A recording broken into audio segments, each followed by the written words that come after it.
This is going to be the last video I make talking about the AP Swatch Royal Pop. I've been talking about this a lot lately. I've made a lot of content around this, and that's because I was genuinely excited for this collaboration. I made a whole video where I was saying I think this is a genius move for both brands, and I still think both brands will do quite well from this.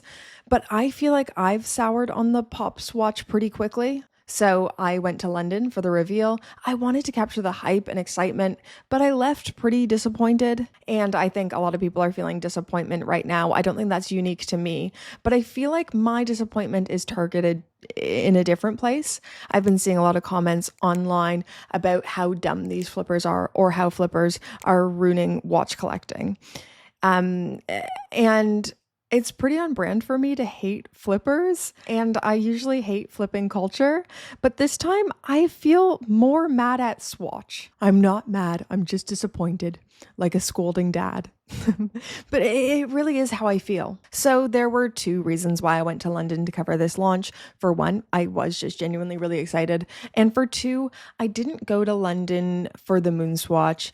And I feel like I kind of missed out on something, and I have some FOMO, and I didn't want to make that mistake again. I knew there were going to be flippers. I just didn't know it was going to be exclusively flippers. I feel a bit naive in hindsight. Like, I thought that I would maybe meet a few enthusiasts or people who were Swatch collectors or people who try to get all the collaboration swatches.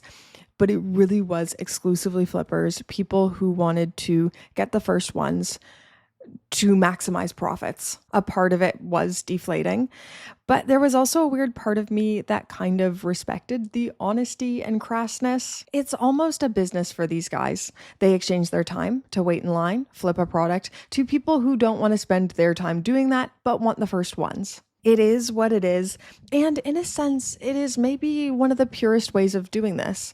What is one of the biggest complaints people have with the Rolex waitlist? It's not really a wait list. Some people will get the call after 3 months of waiting, while others will wait half a decade on that same list. The Swatch method is literally first come, first serve, one per person. It is what we say we want things to be. We can't implement who gets sold one and who doesn't, or create a test to see if someone's a true enthusiast or they won't flip the watch. In a very real sense, this is the most indiscriminate way to allocate hype watches. The biggest problem on my end is that Swatch drums up hype. They get people excited. They want this to happen. They have coordinated PR teams, social media teams. They plant things in certain ways. They spend a lot of money building their online presence and making sure stories are being told and excitement is being built. And who can blame them? I think a lot of big brands want the same level of attention and hype. Look at how many people are talking about them. I've had mainstream media sources reaching out to me wanting to talk about this launch. This has never happened to me before.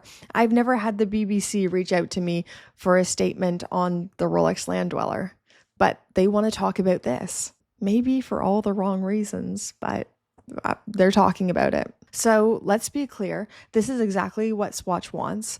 And I think that's some of the magic in this as well. It's exciting when media sources outside of watches are excited about something. It's an interesting moment they've created. But then, so Swatch drums up all this hype and they want this to happen, but then they don't provide safe ways for people to buy their product. And that's where my problem is. You can't encourage people to set up camp and exchange their time, sat in the cold all night, and then not provide the product they've waited for. I never thought I'd be sat here defending flippers. This is a crazy character arc for me. I don't know, maybe you live in a safer country than me, but as soon as the queue started forming, there were a lot of unsavory people online saying, I'm not going to wait. I'm just going to push my way to the front. I don't care. No one's going to stop me. Yeah, these people suck. We know they're coming because they post about it online, and we've run this play before. This is exactly what happened with the MoonSwatch. My GoPro overheated and died, so I'm switching over to this. I'm just trying different things right now. Be patient with me. But I was at the Oxford Street Swatch first thing Saturday morning, and I could feel the tensions rising. I could feel crowds forming, people were trying to cut in line, and slowly seeing security lose control. And that's around the time I got out of there. I have no interest in filming fights or being there for that kind of stuff. I don't know. It's just not for me. That's not really reflective of why I love watch collecting.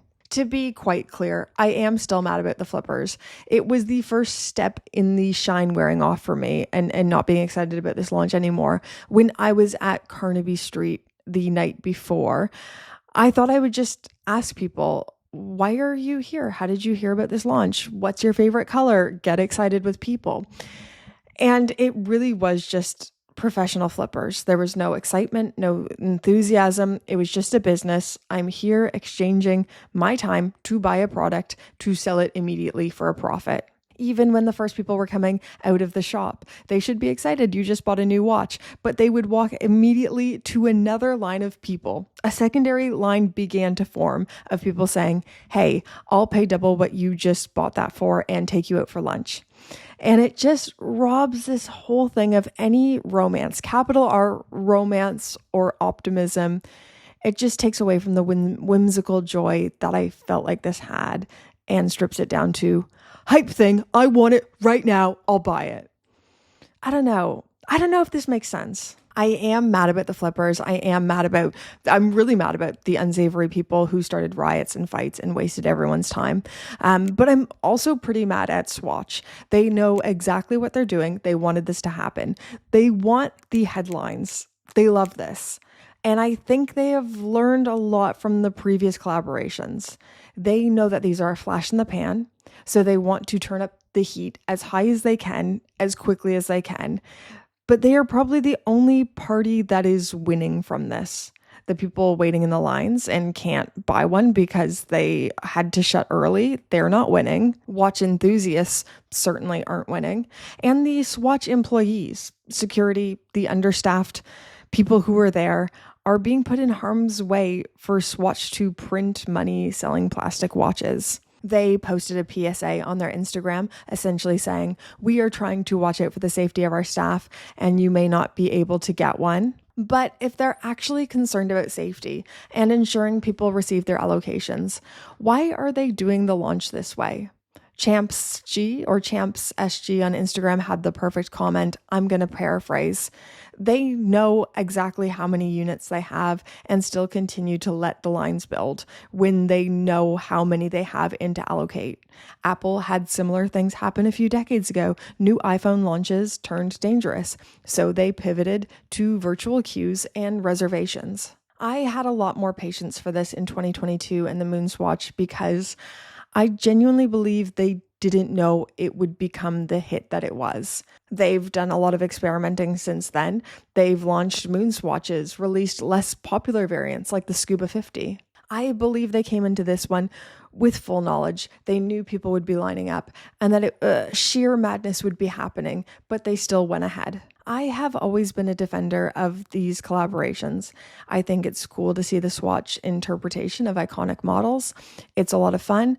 I thought it was supposed to be a lot of fun, and I still do believe that it brings outside people into the watch enthusiast thing, even if the starting place is hype or hearing about inflated prices. I think the products themselves could be a net positive to the watch community, but the method needs to improve and be revised. I went to this launch so excited and came home pretty disappointed and almost feeling negatively towards the launch.